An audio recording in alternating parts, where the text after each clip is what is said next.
Malapit na ang Siyam, 11 at ito ay isang napakasensitibong araw para sa karamihan ng mga Amerikano, lalo na sa mga taga-New York. At habang papalapit ang araw na ito, at si Mom Donnie ng New York ay patuloy sa Islamipikasyon ng New York, lalong nagiging sensitibo ang paksa, lalo na ngayon na tumanggi si Nanay Donnie na pakinggan ang mga pamilya ng mga biktima ng Setyembre, 11, na nagsabi sa kanya na huwag pumunta sa mga memorial.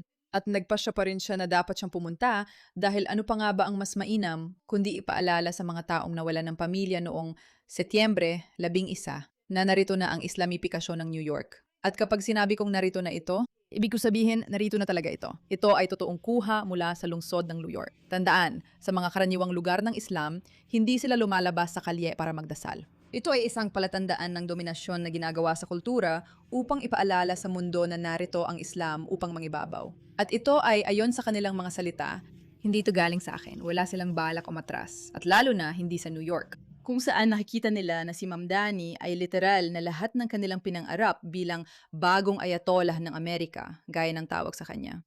May dahilan kung bakit patuloy na nagtitipon ang mga Muslim para magdasal sa publiko at harangan ng ating mga bangketa sa mga lugar tulad ng New York City. Lahat ng ito ay organisado para gawing normal ang Islam sa Amerika at sakupin tayo. Kaya may mahigit 500 moske sa New York. Pero lumalabas pa rin sila sa kalsada at kailangan magdasal sa publiko. Sila mismo ang gumagawa nito. Malinaw naman, ibig kong sabihin, nakakabaliw lang makita, pero ginagawa nila ito para ipakita ang kanilang pagiging dominante. Oh, yun talaga ang dahilan kung bakit nila ito ginagawa. At habang papalapit ang ika-11 Setyembre, lalong nagagalit ang mga tao sa New York. Ibig kong sabihin, pakinggan mo ito. Si Mumtaz ay muling tinatakot ang mga taga-New York. Sinabihan siyang lumayo sa pagunita ngayong taon ng ika-25 anibersaryo ng Siyam 11 ng mga pamilya ng mga biktima. Tumanggi siyang makinig. Ipinagmamalaki kong parangalan ng mga pamilya, ang mga nakaligtas, ang mga unang tumugon na habang buhay na naapektuhan ng nakakatakot na teroristang atake na yon sa pamamagitan ng pagtayo sa tabi nila. Pero ayaw nila siyang nandoon. At napaka-personal nito. Halatang muli niya silang tinatroma. Naramdaman namin na ang pagdalo ni Mandami doon ay magpapakita ng kawalang galang sa mga miyembro ng aming pamilya dahil sa mga taong sinusuportahan niya. Kaya nagsimula na ng petisyon ang mga pamilya ng mga biktima na hinihiling na lumayo siya. Itinalaga niya si Ramzi Qasem, punong legal na tagapayo ng lungsod ng New York na dati ring naging abogado ni Ahmed Al-Darbi na nahatulan dahil sa sabwatan ng Al-Qaeda sa pambubumba sa isang oil tanker. Malapit siyang kaibigan ni Hassan Piker na nagsabi, alam mo, nakarapat dapat ang Amerika sa 9/11. Kaya tuloy-tuloy lang ang listahan. Terorista ang taong ito. Ayaw mong sabihin, kaya ako nang magsasabi. Isa siyang terorista. Isa siyang jihadist. Galit siya sa Amerika. Maliban kung Muslim ka, wala kang silbi kay Mayor Mamdani. Kaya heto ang isang mungkahi, mandami. Magliban ka muna ngayong araw. Dahil sumuosporta ka sa mga jihadist at may mga kaibigan kang nagbibigay katwiran sa kakilakilabot na araw na yon, 343 bumbero at halos 3,000 buhay ang nawala. Hindi ito pakitang tao lang para sa kamera. Buhay nila ito. Panurin ang buong video sa kanan ko. At hindi natutuwa ang mga tao tungkol dito, magugulat ka na ang lalaking nagpasya na dalhin ang Islamisasyon sa puso ng Amerika sa lungsod ng New York ay hindi tinatanggap dito. Pero sawang-sawa na ang lungsod ng New York sa kanya. Hindi lang ito tungkol sa ika-11 Setyembre at sa pagiging manhid. At gaya ng sinabi natin, ang pang-inibabaw ng mga Islamistang ito na nasasaksihan natin na pilit pinapatunayan sa mundo na nandito sila para manatili. Lahat ito ay tungkol kay Ma'am Dani at lahat ng ginawa niya. Ang katotohanang handa siyang salungatin ang kagustuhan at literal na magdeklara na tatayo siya doon at sasamahan niya sila. Bilang isang Islamistang sosyalista ay talagang nakakasuka. Maraming tao na mga nakaligtas sa ika-11 Setyembre ang nananawagan sa iyo na huwag pumunta sa mga serbisyong pag-alala sa ika-11 Setyembre. Nais kong malaman kung ano ang nararamdaman mo tungkol sa katotohanang sinusubukan kanilang ilayo. Ipinagmamalaki kong pararangalan ng mga pamilya, ang mga nakaligtas, ang mga unang tumugon na habang buhay na naapektuhan ng nakakatakot na teroristang atake na yon sa pamamagitan ng pagtayo sa tabi nila. Talagang nakakasuklam. Sinasabi mong pararangnalan mo sila habang buhay kahit sinasabi nilang ayaw kanilang nandoon. Ikaw lang ang nagdedesisyon na ito ang tamang gawin. Ang lalaking ito ay siguradong bubulyawan ng walang katapusan. Sa pagunita ngayong taon ng ika-11 Setyembre, muling pinagtitibay na hindi natin malilimutan ang napakaseryosong araw na yon na naramdaman ng lahat sa ating itinuturing na tahanan ang lungsod na ito. At sa totoo lang, ng lahat sa ating itinuturing na tahanan ang bansang ito. Nakakadiri ito at politika lang at talagang nakakasuklam.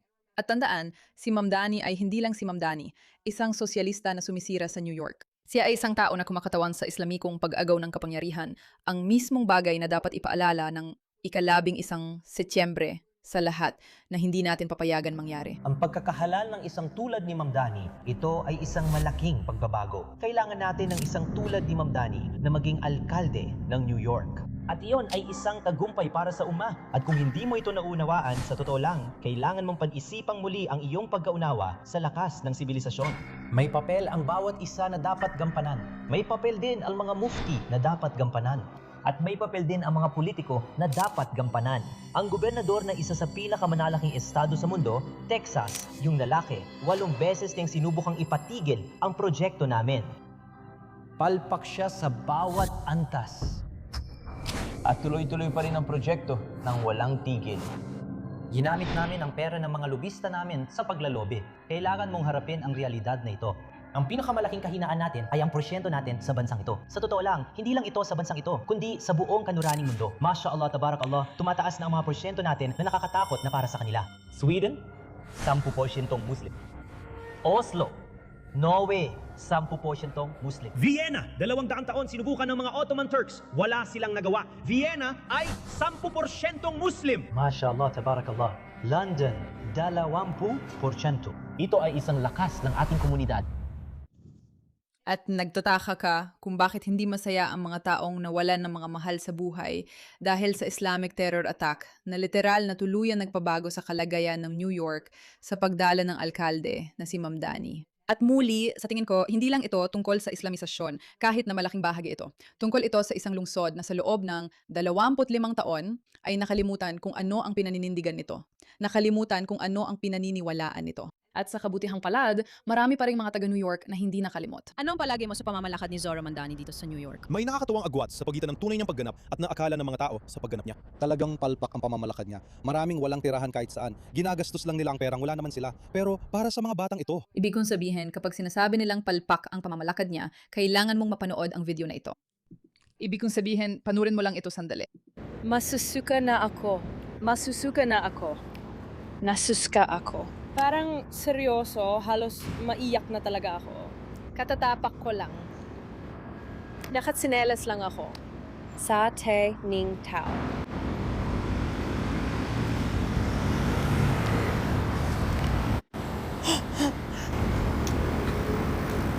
Abed. Lilipat na ako. Kita mo, ito ang problema. Sinasabi niyang lilipat siya at dapat na siyang lumipat dahil naniniwala ako na parang wala nang kinabukasan para sa New York City. Pero sa parehong panahon, kapag umalis ka lang, hinahayaan mong manakop ang mga taong ito. Yung mga taong nakakakita ng mga problema, madalas sila rin yung kailangang manatili at harapin ang mga problema para manlaban. Wala silang pera. Pero para sa mga batang ito, katulad ng paggastos nila ng pera ng magulang nila sa kolehiyo, iniisip talaga nila, tinan mo, na balance niyang budget. Hindi umutang siya ng parang 45 bilyong dolyar mula sa estado. Tama ba? O ipinagpaliban niya yung pagbabayad ng buwis, ilang bayarin na may interes, o kung ano paman. Parang hindi ito tagumpay. Hindi tagumpay ang ipagpaliban ang mga bayarin na utang mo at mag-ipon ng utang sa estado. Pero ang problema syempre, sa mga taong ganito, ang talino niya. Lumipat siya rito. Sinamantala nga yung mga liberal na tanga na, by the way, hindi naman sila yung mga tao na sa tingin ko mga 10% lang ng lungsod ang bumoto sa eleksyon ng alkalde. Tama ba? Yung mga taong nagpapalago ng pera sa lungsod, hindi naman sila bumoboto para sa kanya. Mga random na talunan lang. Mga liberal na puting babae, mga estudyante sa kolehiyo, mga Muslim. Sila ang bumoto para sa kanya. At ngayon, kinuha niya yung bagay na itinayo ng mayayaman ng mga matagumpay at ngayon ay inuubos niya ang mga ari-arian nito. At hindi lang ito tungkol sa pera. Kinuha niya ang isang lungsod na itinayo ng mga nakaligtas, ng mga taong nawalan ng mahal sa buhay noong 9/11 sa nakalipas na 25 taon at nilalait niya rin sila. Wala siyang karapatang isuko ito. Hindi talaga. Wala siyang karapatang sirain ito kailanman, pero kanya na ito ngayon. Para sa mga gustong magkaroon ng napakasimpleng paliwanag na madaling maintindihan tungkol sa ginawa ni Zoran Mamdani sa Estado, heto na, may butas sa budget ang Estado. Nagbigay ang Estado ng dagdag na pera at pahintulot para itulak pa sa hinaharap ang ilan sa mga bayad sa pensyon na utang nito. At dahil itinulak nila ang lahat ng mga bayad na yon sa hinaharap, ibig sabihin ay technical na nabalanse ang budget na yon.